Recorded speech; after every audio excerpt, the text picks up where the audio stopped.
Apa yang dimaksud dengan perilaku menuhankan akal? Oke, saya juga tidak terlalu paham maksud dari menuhankan akal itu sendiri. Padahal ini tuduhan yang sangat lekat diterima di masa sekolah sampai hari ini.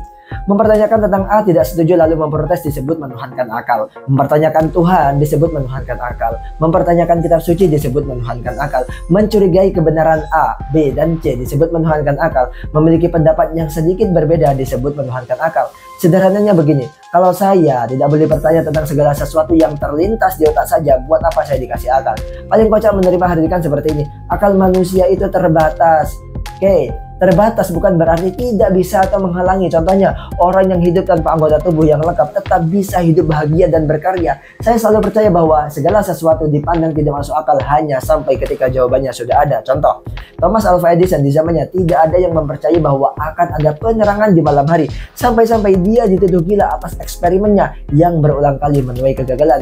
Juga tidak ada seorang pun dahulunya yang mempercayai bahwa kita bisa berbicara jarak jauh tanpa tatap muka sebelum Alexander Graham Bell menemukan teknologinya. Manusia bisa mendaratkan kaki di bulan adalah omong kosong di masanya. Begitu juga dengan berbagai macam bentuk kemajuan dunia saat ini. Semuanya tercipta dari hasil menuhankan akal. Otak manusia itu bukannya terbatas, melainkan bisa melampaui batas. Jadi tidak usah hakimi orang-orang yang berbeda pandangan, pendapat, dan cara dia mendefinisikan sesuatu. Sebuah argumen yang dibantah dengan tuduhan menuhankan akal terasa sangat menyakitkan. Kenapa bukan argumen kita yang disalahkan? Kenapa dikit-dikit harus akal? Seolah-olah orang seperti kita adalah seorang penderita sakit otak. Masing-masing kita memiliki rasa penasaran yang berbeda dan cara yang berbeda pula dalam menanganinya. Kalau caramu cukup hanya dengan mempercayai doktrin yang telah ada, sedangkan rasa percaya kita harus berlandaskan pada bukti, urusanmu apa? Sangat mungkin sesuatu yang hari ini kita berdebatkan pada beberapa puluhan atau 100 tahun ke depan itu menemukan jawaban.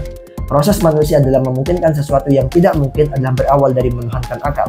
Coba bayangkan, seandainya para inventor dunia mengikuti kemauan lingkungan dan tidak menurut keliaran akalnya, kira-kira seperti apa jadinya? Orang yang hidup dengan menuhankan akal adalah sebenar-benarnya manusia yang dihidupkan dengan akal. Jika kamu tidak demikian, maka status manusiamu harus dipertanyakan. Karena akal adalah pembeda utama manusia dengan makhluk hidup lainnya. Seperti itu. Sekian, terima kasih. Saya Arif Jacobus ingin mengatakan kalau suka follow, kalau enggak ya silakan komen.